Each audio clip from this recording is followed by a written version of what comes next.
दुनिया की सबसे पुरानी, विशाल और विकसित सभ्यता का देश, जिसके बारे में ब्रिटेन में लगभग 50% लोगों का मानना है कि 200 सालों के लंबे समय में जब उनका प्रभाव इस देश पर सबसे ज्यादा था, तब भारत को उन्होंने सभ्य, विकसित और समृद्ध बनाने में कामयाब भूमिका निभाई थी। पिछले 100 सालों से ब्रिटेन के ज्यादातर लोगों का मानना है कि भारत को लोकतंत्र ब्रिटेन ने दिया था। यहाँ के लोगों को सभ्य ब्रिटेन ने बनाया था और इस देश को रेलवे और क्रिकेट की जानकारी देने वाले लोग भी ब्रिटिश ही थे। इसलिए माना जाना चाहिए कि भारत के लिए ब्रिटिश शासन बहुत ही जरूरी और मददगार साबित हुआ। मगर इन 200 सालों में ही भारत के लगभग 10,000 स्वतंत्रता सेनानी मार दिए गए थे। 165 मिलियन लोगों की मौत सिर्फ आखिरी के कुछ 40 सालों में हो गई थी। दुनिया की जीडीपी में 27% की भागीदारी रखने वाला देश इन्हीं 200 सालों के बाद थर्ड वर्ल्ड कंट्री की कैटेगरी में आ गया था और दूसरों को सभ्य बनाने वाले लोगों को अपने देश को समृद्ध बनाने के लिए और एक युद्ध जीतने के लिए चोरी, डकैती, प्रताड़ना और झूठ बोलने की सीमाएं पार करने में भी हिचकिचाहट नहीं हुई। आपने इस समय को कौन से नजरों से पढ़ा है और समझने की कोशिश करी है, ये तो पता नहीं है, मगर आज की वीडियो में आपको अपने इतिहास की बहुत ही जरूरी जानकारियां मिलने वाली हैं, जो आपको पता होनी चाहिए, ताकि पश्चिम की शानो शौकत देखकर आपके मन में अपने देश को गाली देने का विचार न आए। 15वीं सदी से 17वीं शताब्दी तक के समय को इतिहास में द एज ऑफ डिस्कवरी माना जाता है, क्योंकि इसी समय के दौरान कुछ यूरोपीय देश पहली बार मुनाफा कमाने के लिए एक नई जमीन की तलाश में बाहर निकले थे। एशिया और बाकी दुनिया में ट्रेड रूट एस्टेब्लिश करने के लिए जहाज निर्माण और विकास को बढ़ावा दिया गया था। मोटे तौर पर सभी देशों से निकले सेलर का एक ही गोल था कि किसी तरह एशिया में चीन और भारत में खुद को स्थापित कर लिया जाए और वहां से मसालों और अन्य जरूरी चीजों का व्यापार शुरू हो जाए, जिसके लिए बाद में इनमें से बहुत से देशों ने वार एंड सेपरेशन का सहारा भी लिया। साल 1498 में पुर्तगाली नाविक वास्को डी गामा सबसे पहले समुद्री मार्ग से भारत का सफर तय करने में कामयाब रहा और एक लंबे विरोध के बावजूद भारत में पुर्तगाली साम्राज्य को स्थापित करने में सफल हो गया। पुर्तगालियों ने बाद में गोवा से लेकर गुजरात और कई क्षेत्रों में अपना व्यापार स्थापित कर लिया था और मुगल साम्राज्य के साथ उनकी निकटता भी बढ़ गई थी। यही वो समय था जब 31 दिसंबर साल 1600 के दिन इंग्लैंड में कुछ व्यापारी और स्टॉक होल्डर्स इकट्ठा होते हैं और 72,000 पाउंड की लागत से एक नई कंपनी का निर्माण करते हैं, जिसका मकसद पूर्व में व्यापारिक गतिविधियों पर काम करना था। इसलिए इस कंपनी को ईस्ट इंडिया कंपनी के नाम से जाना गया। 125 लोगों को मिलाकर बनी यह कंपनी महारानी से परमिशन लेकर साल 1601 में अपना सफर शुरू करती है, मगर शुरू में इस कंपनी को डच, पुर्तगाल और अन्य कंपनियों के विरोध के कारण असफलता का सामना करना पड़ता है। इसके बाद कंपनी की नजर भारत पर जाकर ठहर जाती है, जहां उस समय बादशाह जहांगीर का शासन था। कंपनी को यह पता था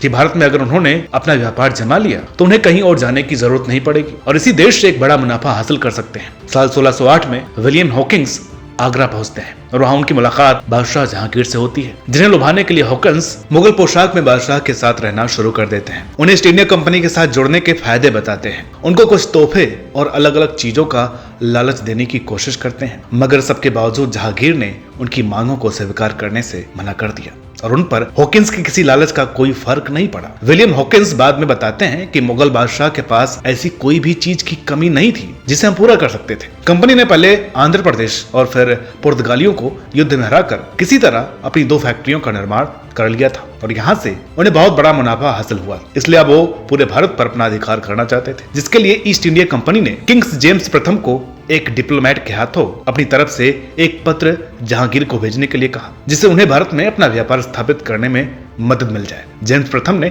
थोम के साथ 1615 में जहांगीर को पत्र भेजा और रो ने वो काम कर दिया जो हॉकिंस नहीं कर पाए। उन्होंने जहांगीर को ईस्ट इंडिया कंपनी को भारत में व्यापार करने की अनुमति के लिए मना लिया, जिसके बाद ईस्ट इंडिया कंपनी ने भारत में अलग अलग जगहों पर अपनी फैक्ट्रीज स्थापित करते हुए व्यापार करना शुरू कर दिया। ईस्ट इंडिया कंपनी भारत से सोना चांदी के बदले अलग अलग चीजें खरीदती थी और इंग्लैंड में जाकर बेच दिया करती थी और धीरे धीरे यह व्यापार इतना मजबूत, इतना विशाल और विकसित हो गया था कि इस कंपनी को अपनी सेना, अपनी करेंसी और अपने नियम कानून बनाने के अधिकार भी मिल गए थे। धीरे धीरे कंपनी ने सूरत, बंबई, मद्रास, कलकत्ता और हुबली जैसे जगहों पर अपने केंद्र स्थापित कर लिए थे और यहाँ से कंपनी रेशम, कपड़ा, खनिज और ढाका से मलमल मुख्य तौर पर अपने देश ले जाती थी, जिसके लिए कोई टैक्स कंपनी को नहीं देना पड़ता था। उन्हें सिर्फ अपने कुल सामान का 3.5% मुगल दरबार में जमा करवाना होता था। मगर फिर अपने बढ़ते प्रभाव को देखते हुए और ज्यादा मुनाफा कमाने के लिए जॉर्ज चाइल्ड ने दुनिया के सबसे रसूखदार और विशाल सेना के खिलाफ जंग के मैदान में उतरने का फैसला किया, क्योंकि उन्हें भारत में अपने व्यापार को बढ़ाने के लिए कुछ और अधिकार मुगल बादशाह से चाहिए थे। मुगल बादशाह औरंगजेब की सल्तनत उस समय लगभग 40 लाख किलोमीटर के बड़े क्षेत्र में फैली हुई थी और भारत उस समय दुनिया की जीडीपी में 1/4 का हिस्सेदार था। और इस विशाल साम्राज्य के बादशाह की सेना के सामने कुछ 500 सैनिकों की सेना लेकर उतरना चाइल्ड की बेवकूफी थी, जिसकी वजह से कंपनी का वजूद ही खतरे में आ गया था। कहने को यह युद्ध 15 महीने तक चला, मगर कहा जा सकता है कि औरंगजेब चाहते तो कुछ दिनों में ही अंग्रेजों को घुटनों पर ला सकते थे। बहरहाल वो मौका भी आया जब 2 अंग्रेजी सिपाही औरंगजेब के सामने पहुंचे और गिड़गिड़ाते हुए हाथ जोड़कर अपने कारोबारी लाइसेंस को बहाल करने और बंबई से अपना घेरा हटाने की भीख मांगते औरंगजेब के सामने नतमस्तक हो गए। औरंगजेब ने यह स्वीकार कर लिया और यह शर्त रखी कि चाइल्ड को भारत छोड़कर जाना होगा और कंपनी को युद्ध के हार जाने के रूप में 1.5 लाख रुपए की लागत चुकानी होगी। इसके बाद साल 1707 में जब औरंगजेब की मौत हुई और मुगल साम्राज्य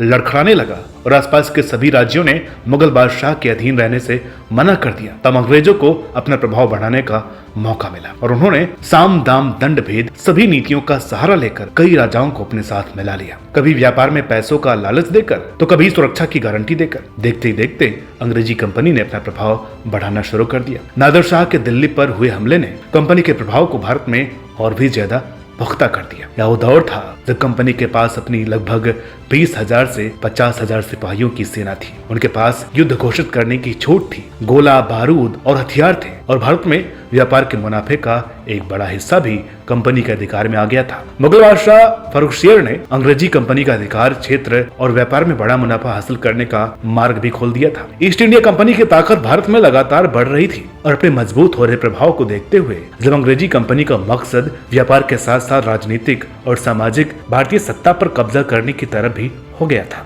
कंपनी भारत में हर जगह अपना अधिकार हासिल करना चाहती थी और कंपनी का यह बर्ताव बंगाल के नवाब को अपने क्षेत्र में अच्छा नहीं लग रहा था। जब बहुत बातें करने के बाद भी कंपनी ने अपना बर्ताव सुधारने का प्रयास नहीं किया, तब साल 1756 में नवाब सिराजुद्दौला ने कंपनी के खिलाफ कलकत्ता में जंग का ऐलान कर दिया और एक अंग्रेजी सिपाही के लिखे हुए लेखों की माने तो उन्होंने 156 अंग्रेजी सैनिकों को बंदी बनाकर एक छोटे से कमरे में बंद कर दिया। यह कमरा सिर्फ 5 कैदियों को रखने के लिए बनाया गया था, जिसमें 156 अंग्रेजी सैनिकों को ठूस कर बिना खाना पानी और हवा के शाम 7 बजे से सुबह 6 बजे तक मरने के लिए छोड़ दिया गया था। यह घटना black hole tragedy of Calcutta के नाम से कुछ ही समय में पूरे इंग्लैंड में चर्चा का विषय बन गई और रॉबर्ट क्लाइव ने अपने साथियों की हालत के जिम्मेदार सिराजुद्दौला को सबक सिखाने का फैसला किया। 156 सैनिकों वाली घटना को कुछ लोग मनगढ़ंत और झूठी कहानी बताते हैं, मगर सही मायनों में भारत को अपना गुलाम बनाकर पूरी तरह से इस देश पर अपना अधिकार करने का फैसला अंग्रेजों ने इसी घटना को सुनकर के ही लिया था। जिसके बाद प्लासी का युद्ध हुआ, जिसमें अंग्रेजों से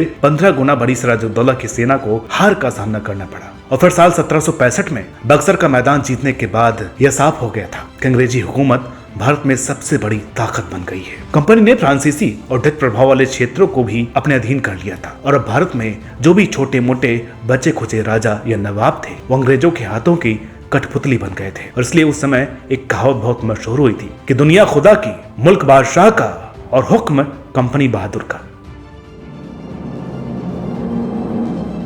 भारत 18वीं शताब्दी में दुनिया की इकोनॉमी में 27% की भागीदारी रखता था, जो पूरे यूरोपीय देशों की साझा भागीदारी से भी ज्यादा था। उस समय इंग्लैंड की भागीदारी सिर्फ 1.8% थी। दुनिया के पूरे टेक्सटाइल ट्रेड में भारत का अधिकार क्षेत्र 25% था। मलमल, रेशम, कपड़ा, खनिज, मसाले और मेटल इंडस्ट्री में भारत एक सुपर पावर की तरह था और यहाँ काम करने वाले छोटे से छोटे मजदूर को भी एक अच्छी खासी आय हो जाती थी। समुद्री जहाज निर्माण में भी भारत बहुत आगे था और समुद्र तटों पर देश की पकड़ बहुत मजबूत थी। बंगाल में तैयार होने वाले हर समुद्री जहाज में 500 टन भार ढोने की क्षमता थी और ये जहाज 20 सालों तक बिना किसी शिकायत के समुद्र में रहती थी। तुलना करें तो इंग्लिश जहाजों की उम्र उस समय महज 12 साल हुआ करती थी। भारत का भ्रमण करने वाले बहुत से अंग्रेजी अधिकारियों ने भारत की स्थिति, भव्यता, व्यापार और राजनीतिक क्षमता को बहुत ही खूबसूरत और आकर्षक बताया था। अब अंग्रेजों ने इस सिचुएशन में किस तरह भारत को पूरी तरह से बर्बाद करने का सिलसिला शुरू किया और किस तरह वो इस सिलसिले को आगे तक ले गए, ये आपको बताते हैं। प्लासी युद्ध के बाद क्लाइव ने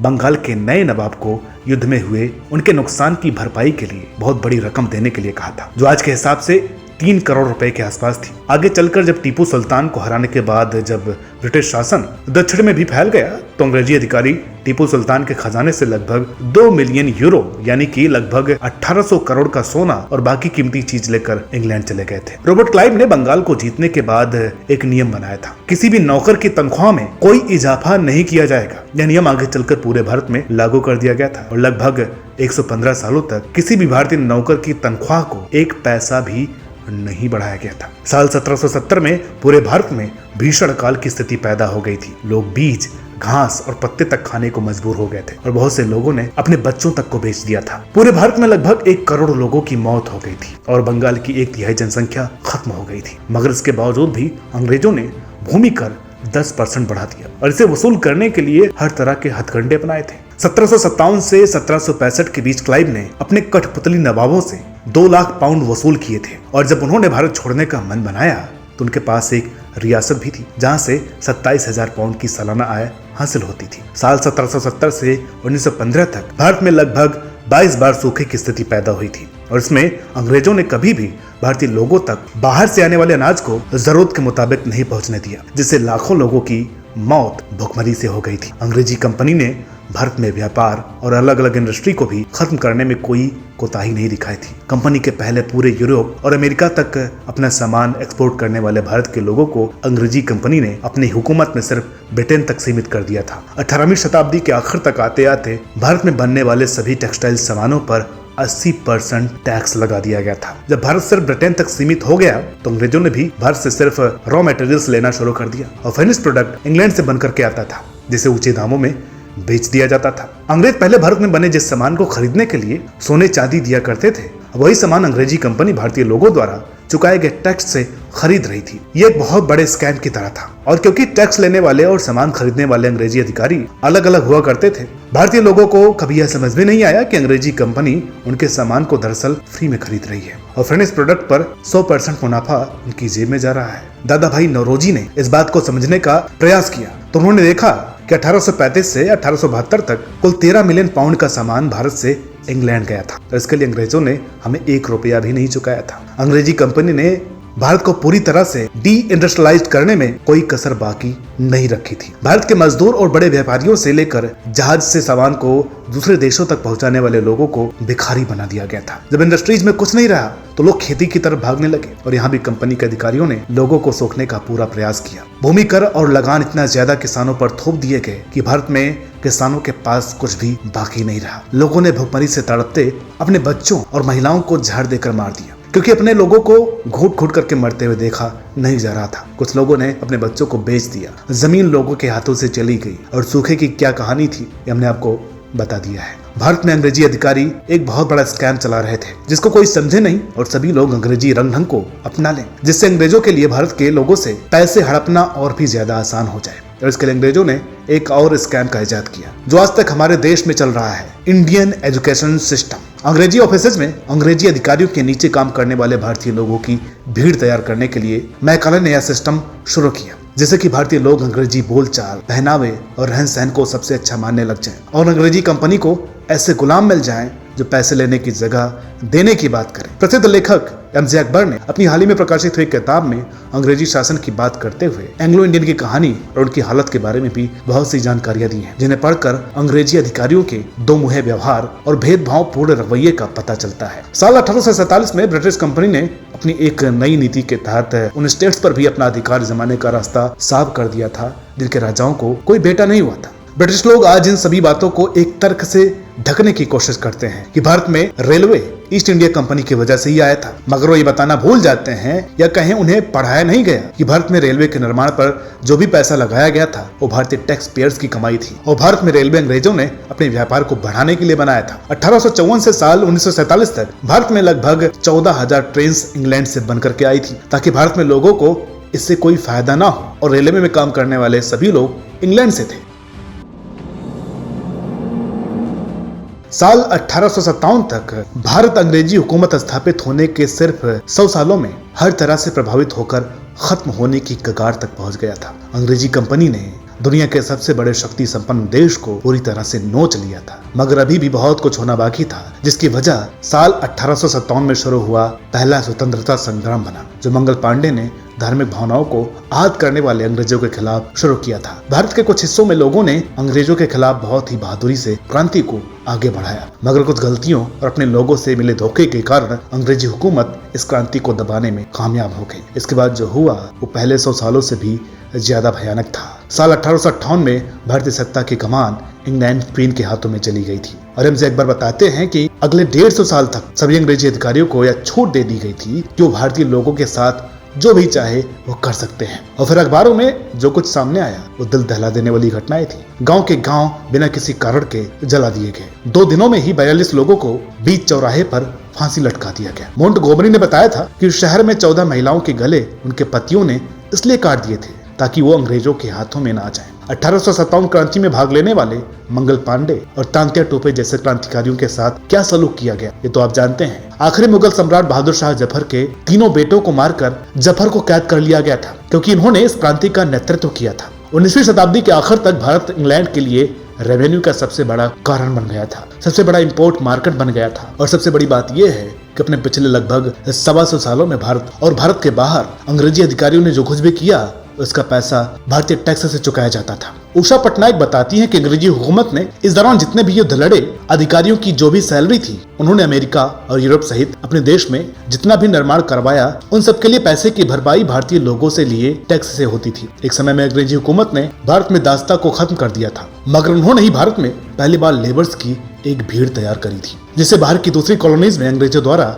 भेज दिया जाता था। यानी कि भारत का पैसा और भारत के लोगों को पूरी तरह भारत के खिलाफ यूज किया जा रहा था। और अपने देश में बड़ी बड़ी इमारतों का निर्माण भी उन्हीं पैसों से अंग्रेजों ने किया था। इंग्लैंड में आज जितने भी म्यूजियम हैं वो बाहरी देशों से चोरी करके लाई गई चीजों से भरे हुए हैं, जिनमें सबसे बड़ा हिस्सा भारतीय मंदिरों और अन्य जगहों से लाई गई चीजों का है, जो अंग्रेज यहाँ से ले गए थे और वहां पर जाकर किसी पदक की तरह सजा कर रख दिया। इसके अलावा विक्टोरिया मेमोरियल जैसी ना जाने कितनी इमारतें इंग्लैंड में हैं, जिनका निर्माण भारत के पैसे से किया गया था। धर्म, जाति, समाज और रंग रूप में पूरी तरह से बांटने के बाद और करोड़ों लोगों को गरीबी, अशिक्षा और अंधश्रद्धा में धकेलने के बाद भी 20वीं शताब्दी में अंग्रेजी अधिकारियों ने जिस तरह अलग अलग तरीके से भारतीय लोगों का नरसंहार किया, उसकी अपनी अलग अलग कहानी है। एक आंकड़ा बताता है कि भारत में स्वतंत्रता के लिए लड़ने वाले या किसी आंदोलन में खड़े होने वाले 10,000 बड़े क्रांतिकारियों की हत्या हुई थी। और कुल मिलाकर अंग्रेजी हुकूमत के दौरान भारत में ऐसे लोगों का आंकड़ा 4 करोड़ तक बताया जाता है, जो भुखमरी,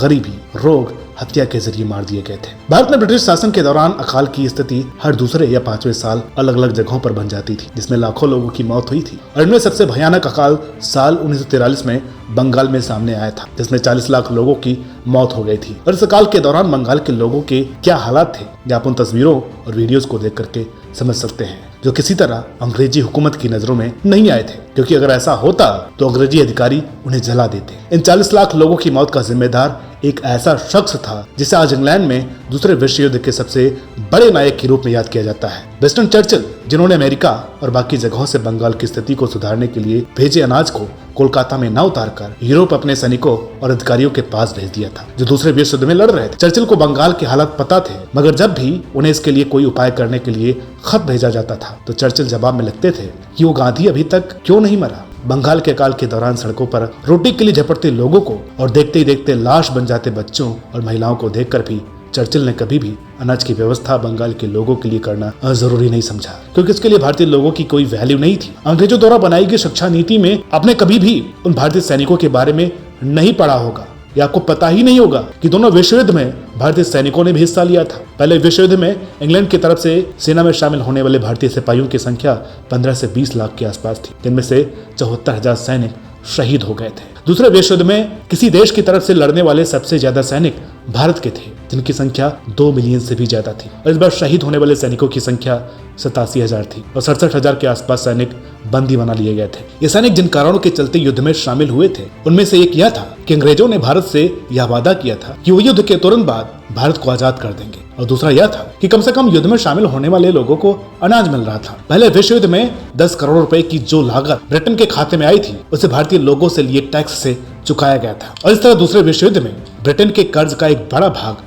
भारत में वसूला गया था, जिसमें ब्रिटेन की तरफ से लड़ने वाला हर छठा सैनिक भारतीय था। युद्ध के तुरंत बाद तो नहीं, मगर जब भारत को आजाद करने का समय आया तो सर रेडक्लिफ पहली बार भारत आए और एक ऐसे व्यक्ति ने भारत को 2 टुकड़ों में बांट दिया जिसे भारत के भूगोल का बिल्कुल भी ज्ञान नहीं था। पाकिस्तान बनने का एक बड़ा कारण ब्रिटिश शासन की डिवाइड एंड रूल नीति भी थी, जिसके कारण विभाजन के समय लगभग 15 मिलियन लोगों को अपना घर छोड़ना और 2 से 3 मिलियन लोग मारे गए थे। भारत में अपने हजारों शहीदों की शहादत, अपने विरोध, अपनी इच्छा शक्ति और हिम्मत बनाए रखने की वजह से 200 सालों के बाद अपने इतिहास के सबसे भयावह शासन से मुक्त होने में सफल हो गया। तो ब्रिटेन जो कहता है कि भारत को सभ्य बनाने के लिए आया था, उसमें इतनी भी हिम्मत नहीं है कि अपने कॉलोनाइजेशन की कहानियों को स्कूलों में पढ़ा सके, क्योंकि इन कहानियों में कहीं भी सभ्यता तो नहीं है। भारत मुगल साम्राज्य के दौरान कितनी बड़ी इकोनॉमी था, उसे अगर आज के हिसाब से आंकने की कोशिश करें तो यह आंकड़ा $21 ट्रिलियन तक जा सकता है।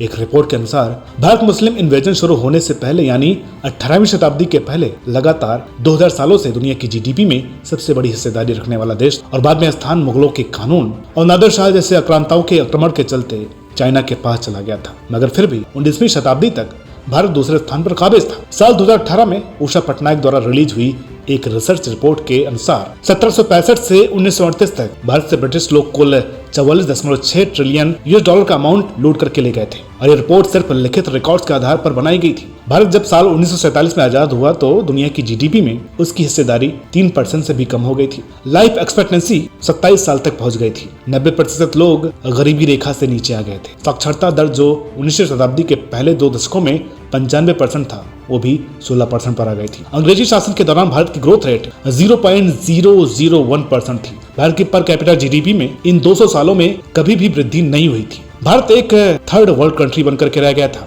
जिससे दुनिया में किसी को कोई उम्मीद नहीं थी। सभी को लग रहा था कि यह देश ज्यादा सालों तक सरवाइव नहीं कर पाएगा, या तो यह देश टूट जाएगा या फिर यहाँ पर तानाशाही अपनी जगह बना लेगी। विल डुरंट ने ब्रिटिश शासन के इस समय को the greatest crime of the history कहा था। मगर ब्रिटिश मोनार्क और वहाँ के नेता अपनी गलती मानने के लिए तैयार नहीं है, क्योंकि गलती का हर्जाना $44.6 ट्रिलियन है, जो कि इनकी वर्तमान जीडीपी से 17 गुना ज्यादा है, जो चाहकर भी चुकाने की कोशिश नहीं कर सकते हैं।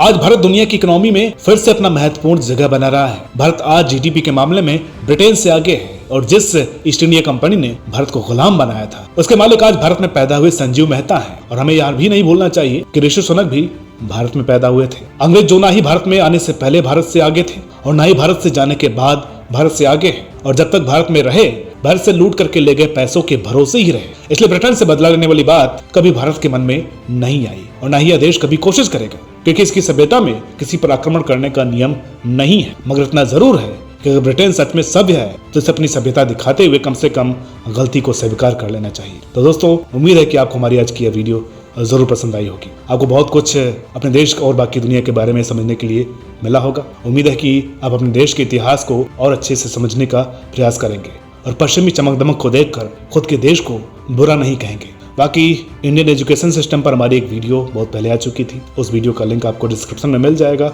उसे आप जरूर देखिएगा। और हाँ, अगर ये वीडियो आपको अच्छी लगी हो तो प्लीज इसे लाइक करें, शेयर करें। चैनल पर नए हैं तो सब्सक्राइब करना ना भूलें। मिलते हैं आपसे अगली वीडियो में, तब तक के लिए नमस्कार।